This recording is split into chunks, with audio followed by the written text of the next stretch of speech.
George Kilpatrick, inspiration for the nation, celebrating people we feel good about. Well, we're just about there. So yesterday, the 25th of October, started early voting. That means that everywhere in Onondaga County, for example, you can vote anywhere, no matter where you live. So if you live on the east side of Syracuse and you happen to be in Lafayette, well, you can go over there and early vote. If you live in North Syracuse and you happen to be on South Avenue and you want to go to the Southwest Community Center, Syracuse Community Connections, yes, you can go to and vote. Early voting started yesterday and will go till next Sunday. And each of the dates are pretty much aligned. Today, early voting will be until 5 o'clock. And then there are a couple of late dates during the week from 12 to 8 in some locations. And then it ends on next Sunday, November the 2nd, which is also Eastern time when we roll the clocks back next Sunday, the 2nd. And of course, Election Day, November the 4th. And so as I've been thinking about this current election cycle and listening to the candidates on the Democratic side, you got Sharon Owens. Well, you have Sharon Owens, she's a Democrat. And then you have a couple of independents, Alfonso Davis, Michael Rudd, and then you have the Republican candidate, Tom Babylon. And so with that, those are the choices. So thinking about this election, what are we voting for? I want you to really think about that, because as I've been listening, the issues that the candidates have been talking about continue to be issues. What have we heard on the campaign trail? You've heard poverty, you've heard housing, you've heard homelessness, you've heard education, you've heard all of those things. And every election cycle, those are the same issues. And I guess I've been thinking about this. And of course, I have a preferred candidate for all of that. But what I'm really trying to remind you of is, if we think about who we want going forward, or even historically, we have to really say who is going to deliver on what they say. It's period, said and done. Not who's going to promise the moon, the sky, and the earth, and all of that. Who's going to actually deliver on what they say? Who has a track record of delivering things as they have indicated, right? Who is going to do that? And not only in the biggest race locally, which is the Syracuse mayor's race, but in your local town and village, right? What I'm reminded of is that while we can get caught up in what's happening in national politics, and yes, we still should be concerned about that. I'm so proud of those who were able to march last Saturday for the No Kings March. Really proud of those folks who were able to do that, because as we see, this administration, and if I pivot nationally for a minute, this administration is doing everything that they can. They're doing everything that they can to ensure that this dictator in chief will have a third term. They're gerrymandering election districts. The Republicans are all across this country. They are making sure that it's stuffed. And the press has been irresponsible as well, because they allow this president to continue to insist that the election was rigged in 2020. He's been saying that for 4 or 5 years to justify that he's going to stay in office when 2028 comes. Now, check this out. Here's what if we look back at the 2023 election, right? What if we look back, or 2024? What if we looked back at the 2024 election? Do you think that there was something fishy about that? Every state went for, every contested state, if you will. We don't think there was something wrong with that? All right, back to the point at hand. We have our local elections. If you live, many of your towns and your villages and your county legislators, we've got elections. These are the folks. These are the elections that we've got to pay a lot of attention to.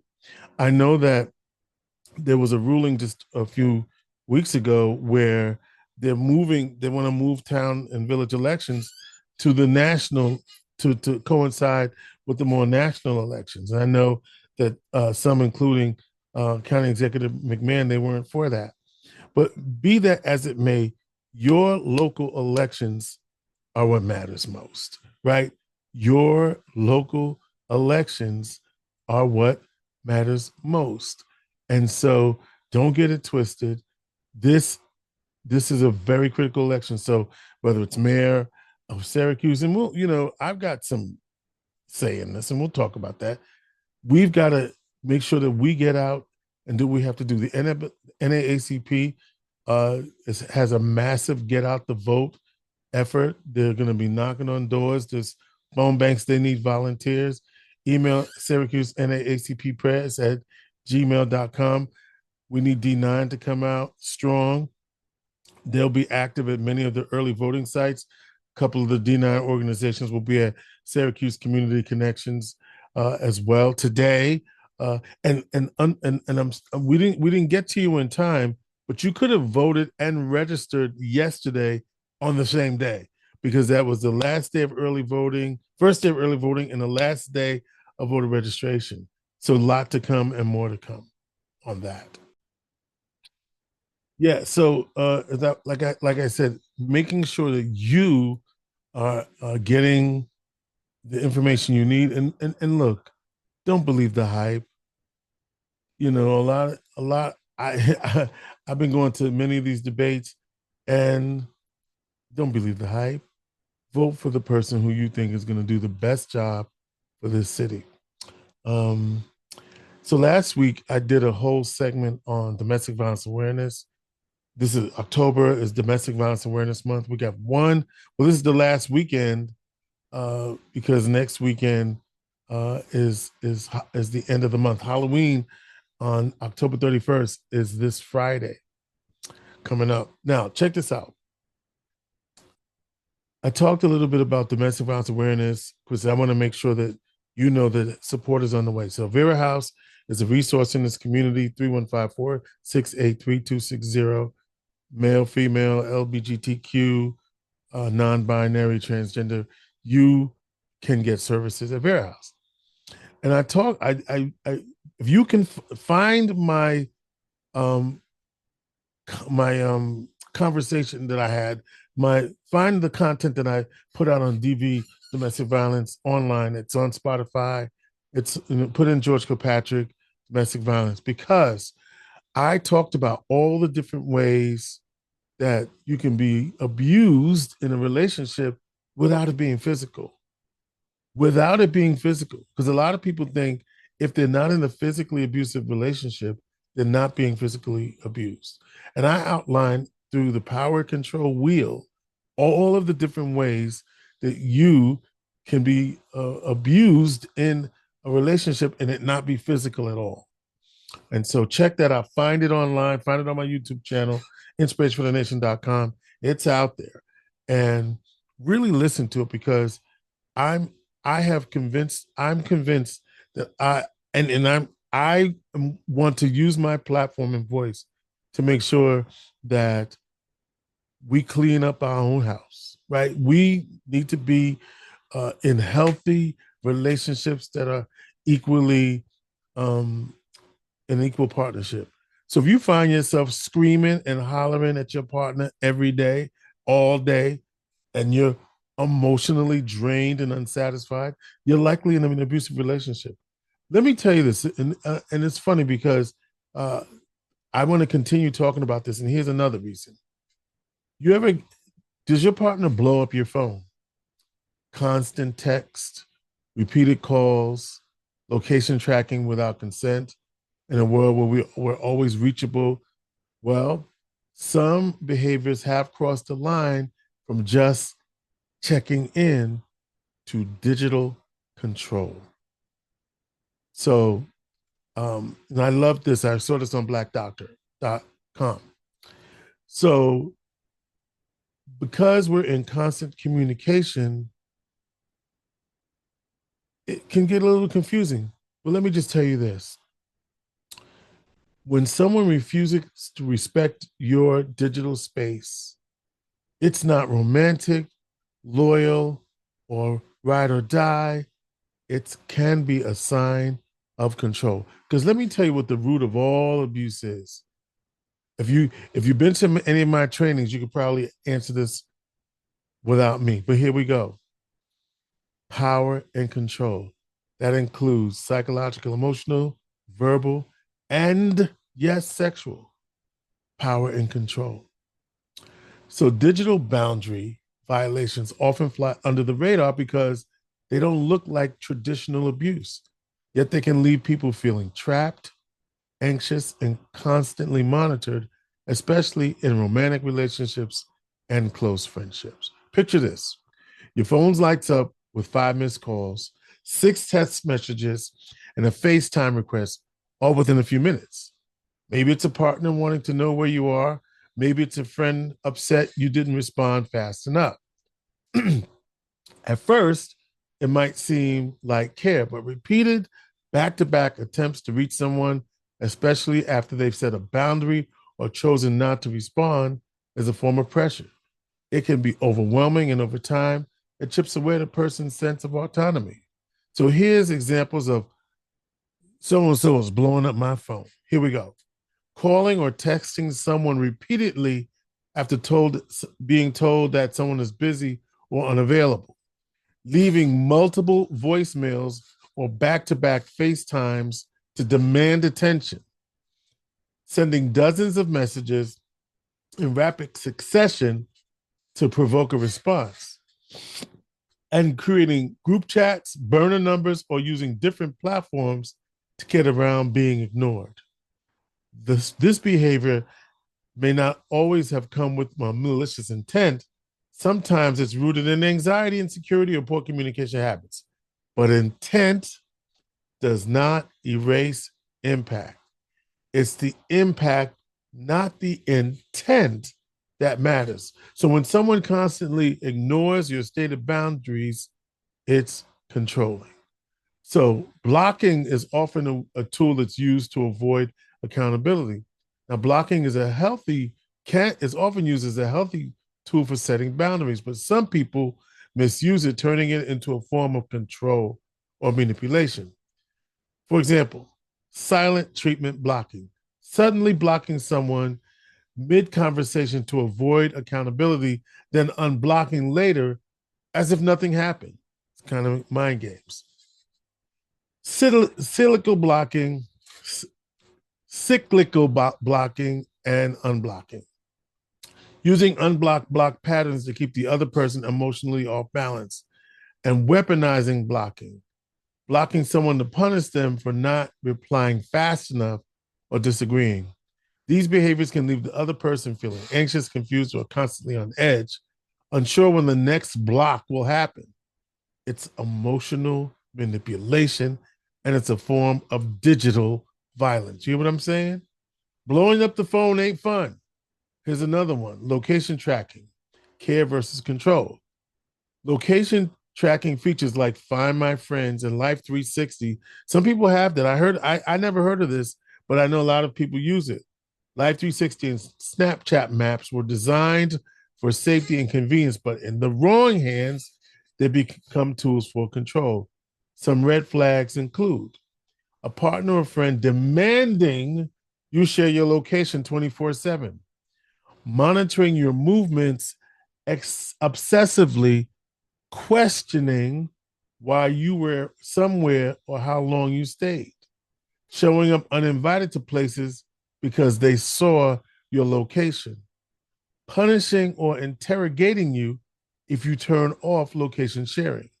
What may start off as just wanting to know you're safe can quickly turn into digital stalking. True care respects consent, control demands access. So, what happens when you're in a culture of 24/7 availability? Many of these behaviors have now been normalized by our culture. If they really cared, they'd answer right away, we'd say to ourselves. Why didn't you pick up? I know you saw my text. We share locations because that's what couples do. This is so funny, right?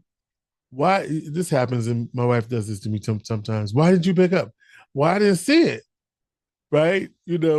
Or you text because you can't talk, right? So But constant availability isn't love. It's not friendship. It's not loyalty. It's unsustainable. Everyone has a right to digital boundaries. So you have the right not to answer immediately. You have the right to silence your phone. You have the right to turn off location sharing. And you have the right to take space without being punished for it. When these rights are ignored or repeatedly violated, it's no longer communication, it's control disguised and connection. So here's digital control in relationships versus friendships, right? Most conversations about digital abuse focus on romantic relationships, but boundary violations happen in friendships too, and family dynamics too. So in friendships, this can look like a friend testing nonstop and getting angry if you aren't responding quickly, expecting you to be always on emotionally, no matter what you're dealing with, and using blocking, unblocking to stir drama or text loyalty. Now, in romantic relationships, these behaviors can escalate into emotional or psychological abuse, especially when paired with jealousy, possessiveness, and isolation tactics. No matter the context, digital control thrives when boundaries are not clearly stated or respected. So here's the problem for many of us: it's too late because we've allowed this behavior to happen. So, what happens when you have already let these boundaries cross the lines? And now you're in a situation where you don't think you have control, or you see some of these things happening to you. So, what do? You may have to have a reset. You might have to have a reset. Why? Because if you don't, you're going to find yourself in a situation that is going to be out of control. So here's what healthy digital communication looks like. You ready? First of all, setting digital boundaries doesn't mean you are cold or distant. It's a sign of emotional maturity. And here are a few healthy patterns to look for. Here's what a lot of people will do. Some people will do to me, and I'll do it as well. They'll text you to ask if you're available first. Now, if you don't answer, you ain't available. Hey, do you have a minute? Or you can respond, yes, I'll have a minute in about 30 minutes, and I'll be available to chat with you. So respecting response time, understanding that people may not reply right away, and that's okay. But here's what I might do there. Sometimes people don't see it. So you just want to send it again just to make sure, but not constant. Asking, not demanding. Hey, are you okay? Instead of, why didn't you answer me? Consent with location, sharing location for a specific reason. For example, safety during travel, and not because someone insists on constant monitoring. And how about communicating expectations? Talking openly about digital habits like response times, preferred platforms, and when you need some space. Now, healthy communication allows for connection and individuality to create space, not pressure. So, how do you set digital boundaries? Okay, here we go. Name it clearly, right? A lot of the issue now is we don't know how to talk to each other. This is how we walk around all day. And we don't give ourselves space to breathe. Sometimes I put my phone over there. Sometimes I don't. I gotta learn. I gotta do it too. I remember the other day I woke up and I just sat and prayed, or just sat still, right? And I that was like the best moment. I know a lot of you, I talked to some of you who say you have a ritual in the morning. You get up really early, you do your candles, you do your whatever you do, you pray, you read your scripture, your faith, you do whatever you're going to do. So here's what you should say. Name it clearly. If you need some time to yourself, just tell the person, please don't call or text back to back when I don't answer. Use your tools wisely.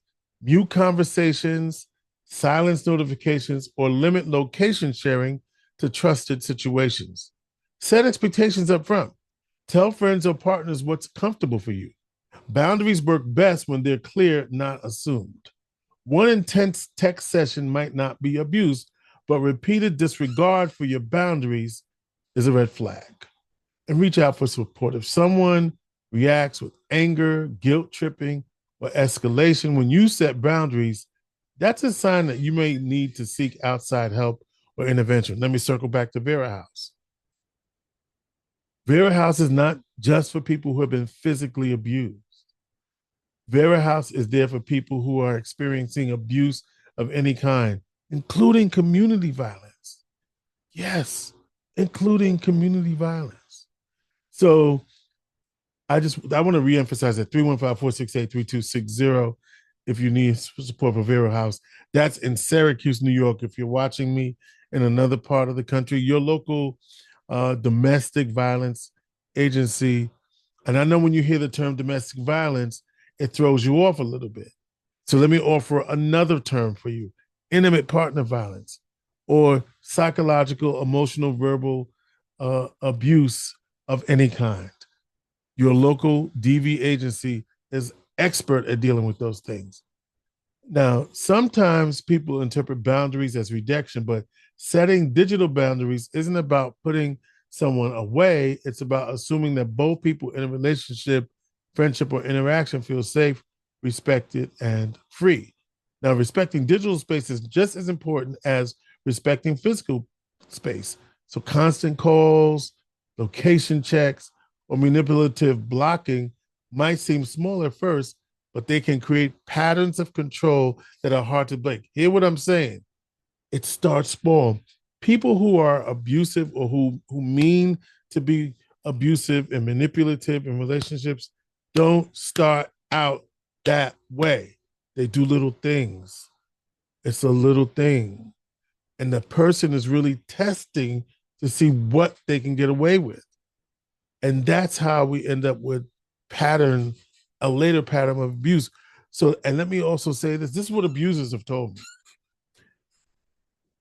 The more they're able to verbally, through name calling and lowering your self-esteem, telling you you're not good enough and that you're not going to be anybody and nobody's going to want you and I'm going to hurt myself if you leave me, whatever, right? All of the things, right? That's a setup. You know why? Because once they know that they can verbally and psychologically abuse you, the physical comes. The physical comes. Now you'll say, if anybody put their hands on me, yeah, we've heard that. But oftentimes, the person is already convinced that they deserved it. Yeah, they convince themselves, or they fight back, sure. Sometimes, right? Oh, you gonna give it to me? I'm gonna give it to you. That's toxic. Who needs that? Right? Is your relationship toxic? Seriously. You always constantly at each other? That ain't good. And here's the other thing. You want to know another secret? Most of us don't even know what a healthy relationship looks like because we haven't had any examples in all of our family. So what looks like normal oftentimes isn't. So we're talking about digital violence, right? So here we go.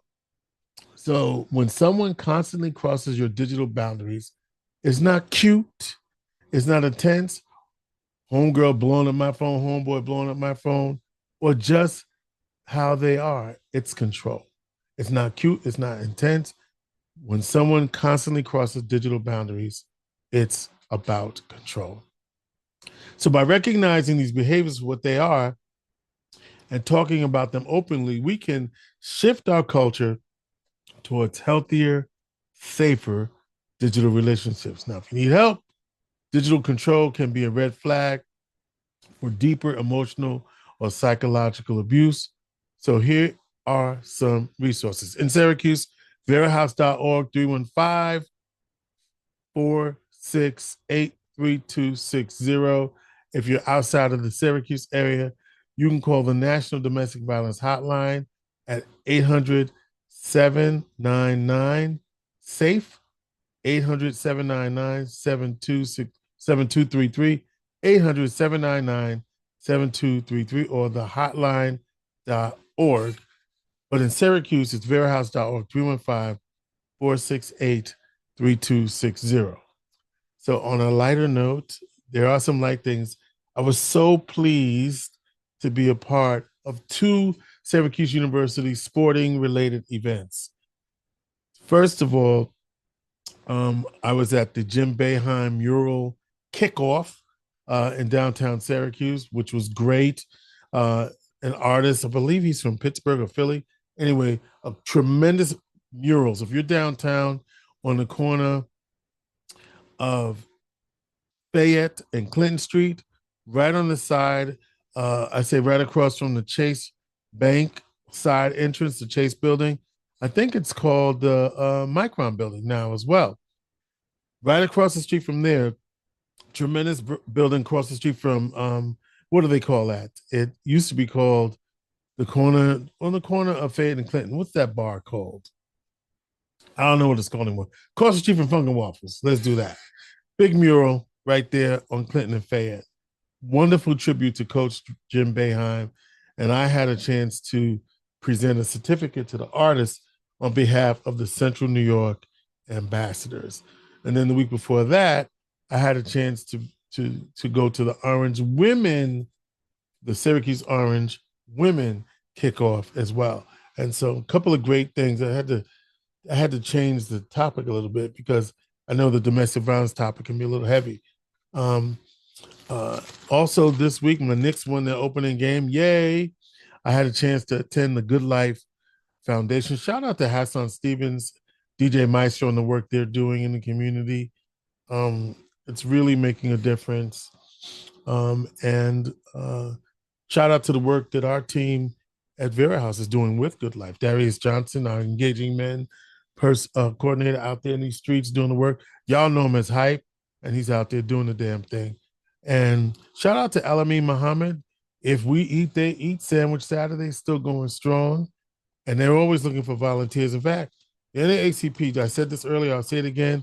They're looking for volunteers. So let's go. Alameen Muhammad Sandwich Saturday, every Saturday, 10 o'clock. The NAACP is looking for people to volunteer not only on election day to do phone banking, but throughout this week in support of early voting. This is a very, very critical election, and we're asking you to be a part of that. Save the date, November the 22nd. It's going to be Royalty Unleashed at the Camillus Elks Club. I'll have more details for that, but it's a great event. And the Alpha Kappa Alpha Sorority is inviting you as well to their Denim Diamonds and Pearls event. And save the date, October 10th through the 9th through the 11th, 2026, the Chi Pi chapter of the Omega Psi Phi Fraternity Incorporated will celebrate its 50th year of service to the Syracuse community. Now hold this other date on your calendar, February 5th, 2026, for the annual Dennis Dowdell Scholarship Fundraiser. So a big year for the Chi Pi chapter of the Omega Psi Phi Fraternity Incorporated. So much to get to. I had a lot to say on the show today, but so glad you could be a part of the conversation. Again, we have work to do in our community, and we have to make sure that we give our leadership in the right hands. If you got people who are MAGA, they need to go to hell, to be honest with you. I'm clear, because you got a man who is hell-bent on destroying your rights, and he's doing it right before your eyes with a willing Congress and a willing judiciary. So we got, this ain't the worst of times, but it's a time when the weapons are being used against us. I don't want to hear about what if a Democrat, because it would never happen. It would never happen. Who said this? I forgot who said this. I think, this is Gavin Newsom. They said, well, Gavin Newsom, the governor of California, he's trolling using the same language that they're using. But when he does it, he should be better than that. He should be this. Listen, sometimes, what Michelle Obama said, she says, If they go low, we go high. But sometimes you got to get in the mud and duke it out a little bit. So you know what I mean? And I know that isn't the that's not the moral high ground. But sometimes you can't be highbrow with people who have um your worst interest at heart. Okay. So I'm just saying to you, listen, let's get it done. I love you. I appreciate you. George Kilpatrick, inspiration for the nation. Tell a friend, tell a friend. GK, inspiration for the nation.